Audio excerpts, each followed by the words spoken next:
When he goes uphill, he stands still. Still laughing about that.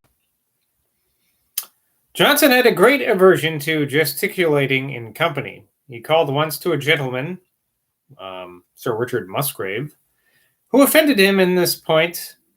Don't attitudinize. Attitudinize. And when another gentleman, he'll suggest Dr. Joseph Warden, thought he was giving additional force to what he uttered by expressive movements of his hands, Johnson fairly seized them and held them down. Wow. An author of considerable eminence, perhaps Beattie, having engrossed a good share of the conversation in the company of Johnson, and having said nothing but what was very trifling and insignificant, Johnson, when he was gone, observed to us, "It is wonderful what a difference there sometimes is between a man's powers of writing and of talking. Beattie writes with great spirit, but is a poor talker. Had he held his tongue, we might have supposed him to have been restrained by modesty. But he has spoken a great deal today, and you have heard what stuff it was."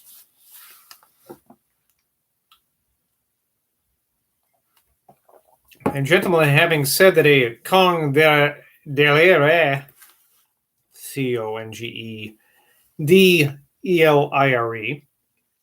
I'm going to look it up. I'm not going to look it up how to pronounce it. I'm just going to look up what it means.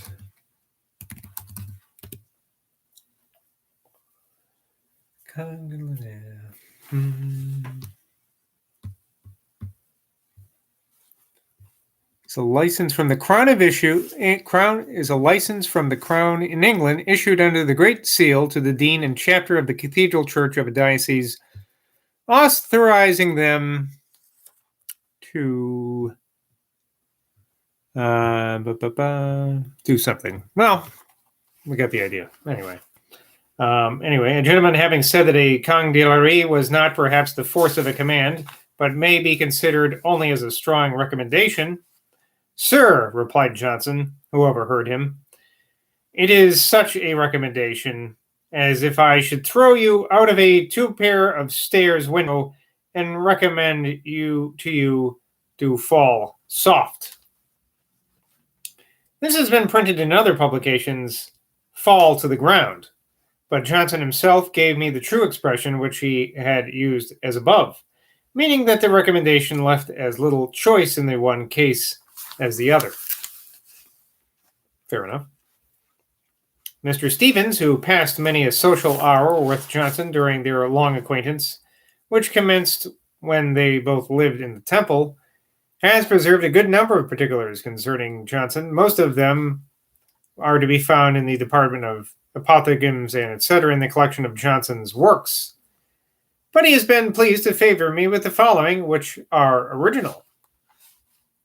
Quote, "One evening, previous to the trial of Baretti, a consultation of his friends was held in the house of Mr. Cox, the solicitor, in Southampton Buildings, Chancery Lane. Among others present were Mr. Burke and Dr. Johnson, who differed in sentiments concerning the tendency of some part of the defense the prisoner was to make. When the meeting was over, Mr. Stevens observed that the question between him and his friend had been agitated with rather too much warmth. 'It may be so, sir,' replied the doctor, 'for Burke and I should have been of one opinion if we had no audience.' Dr. Johnson once assumed a character in which perhaps even Mr. Boswell never saw him. His curiosity having been excited by the praises bestowed on the celebrated Tories' fireworks at Marybourne Gardens, he desired Mr. Stevens to accompany him to thither.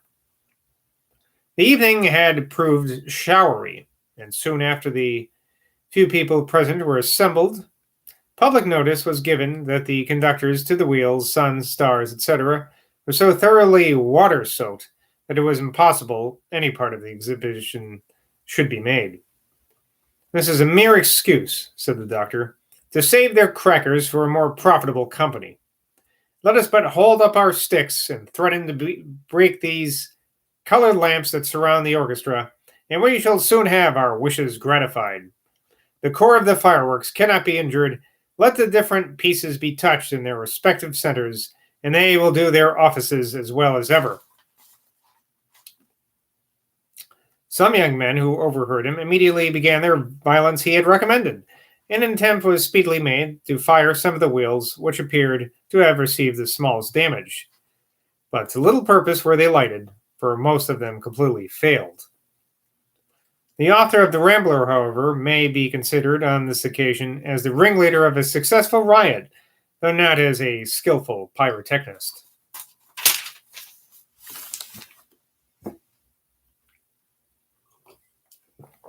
It has been supposed that Dr. Johnson, so far as fashion was concerned, was careless in his appearance in public. But this is not altogether true, as the following slight incidents may show. Goldsmith's last comedy was to be represented during some court morning, and Mr. Stevens appointed to call on Dr. Johnson and carry him to the tavern, where he was to dine with others of the poet's friends. The doctor was ready dressed, but in colored clothes, yet being told that he would find everyone else in black, received the intelligence with a profusion of thanks, hastened to change his attire, all the while repeating his gratitude for the information that had saved him from an appearance so improper in the front row of the front box. I would not, added he, for £10 have seemed so retrograde to any general observance. Johnson would sometimes, I'm going to just read this sick verbatim. Johnson would sometimes found his dislikes on very slender circumstances.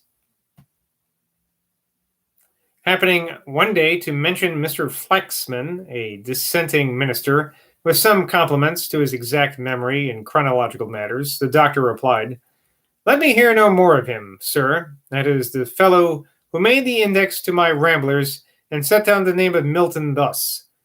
Milton, Mr. John." Mr. Stevens adds to this testimony. It is unfortunate, however, for Johnson that his particularities and frailties can be more distinctly traced than his good and amiable exertions. Could the many bounties he studiously concealed, the many acts of humanity he performed in private, be displayed with equal circumstantiality, his defects would be so far lost in the blaze of his virtues that the latter only would be regarded. Though from my very... this is Boswell again, though. Though from my very high admiration of Johnson, I have wondered that he was not courted by all the great and all the eminent persons of his time. It ought fairly to be considered that a man of humble birth, who lived entirely by literature, and short no author by profession, ever rose in the country into that personal notice which he did. In the course of this work, a numerous variety of names have been mentioned, to which many might be added. I cannot omit Lord and Lady Lucan, of whose house he often enjoyed all that an elegant table and the best company can contribute to happiness. He found hospitality united with extraordinary accomplishments, and embellished with charms of which no man could be insensible.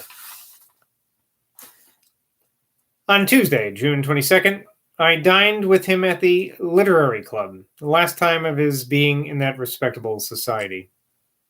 The other members present were the Bishop of St. Asaph, Lord Eliot, Lord Palmerston, Dr. Fordyce, and Mr. Malone. Johnson looked ill, but had such a manly fortitude that he did not trouble the company with melancholy complaints. They all showed evident marks of kind concern about him, with which he was much pleased, and he exerted himself to be as entertaining as his indisposition allowed him.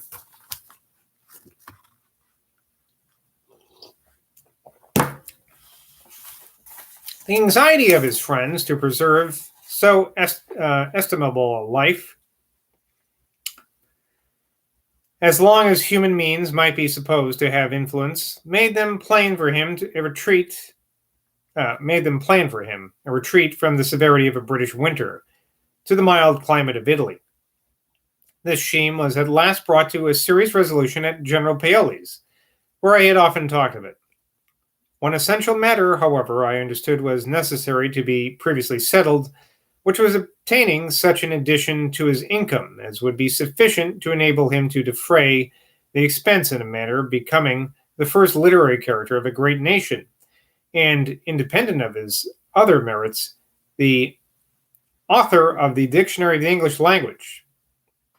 The person to whom I above all others thought I should apply to negotiate this business was the Lord Chancellor, Edward Lord Thurlow, because I knew him that he highly valued Johnson, and that Johnson highly valued his lordship, so that it was no degradation of my illustrious friend to solicit for him the favor of such a man. I have mentioned what Johnson said of him to me when he was at the bar, and after his lordship was advanced to the seals, he said of him, "I would prepare myself for no man in England but Lord Thurlow. When I am to meet with him, I should wish to know a day before." How he would have prepared himself, I cannot conjecture. Would he have selected certain topics and considered them in every view so as to be in readiness to argue them at all points? And what may we suppose those topics to have been? I once started the curious inquiry to the great man who was the subject of this compliment. He smiled, but did not pursue it.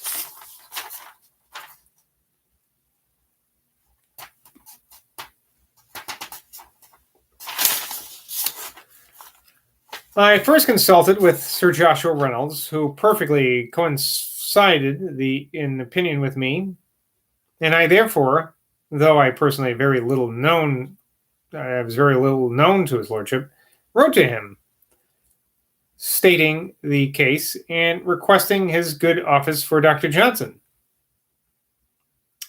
I mentioned that I was obliged to set out for Scotland early in the following week, so that if his lordship should have any commands for me as to this pious negotiation, he would be pleased to send them before that time.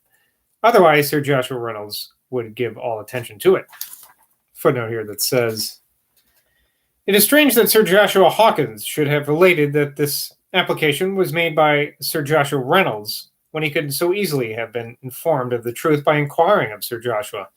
Sir John's carelessness to ascertain facts is very remarkable." Being a little snide there, Boswell.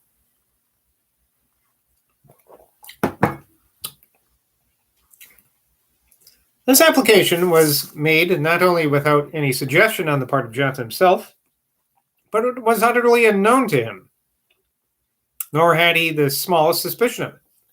Any insinuations, therefore, which since his death have been thrown out, as if he had stooped to ask what was superfluous, are without any foundation. But had he asked it, it would not have been superfluous. For though the money he had saved proved to be more than his friends imagined, or that I believe he himself, in his carelessness concerning worldly matters, knew it to be, had he traveled upon the continent, an augmentation of his income would by no means have been unnecessary. On Wednesday, June 23rd, I visited Johnson in the morning after having been present at the shocking sight of 15 men executed before Newgate. I said to him I was sure that human life was not machinery, that is to say, a chain of fatality planned and directed by the Supreme Being, as it had in it so much wickedness and misery, so many instances of both, as that by which my mind was now clouded. Word machinery, it would be better than it is in these respects, though less noble, as not being a system of moral government. He agreed with me now, as he always did, upon the great question of the liberty of the human will, which has been in all ages perplexed with so much sophistry. "But, sir, as to the doctrine of necessity, no man believes it," said Johnson.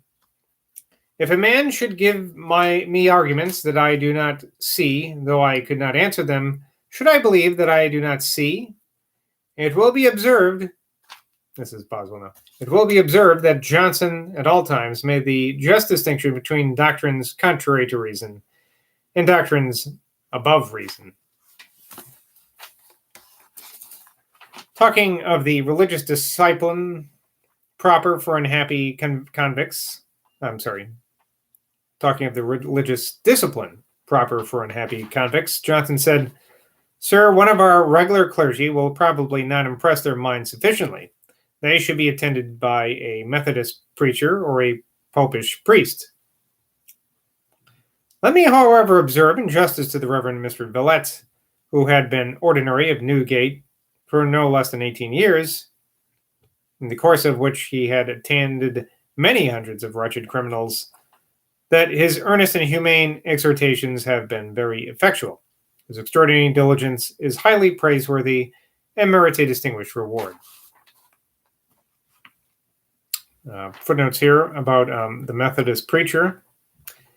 A friend of mine happened to be passing by a field congregation in the environs of London, when a Methodist preacher quoted this passage with triumph. And a second footnote at the end here about a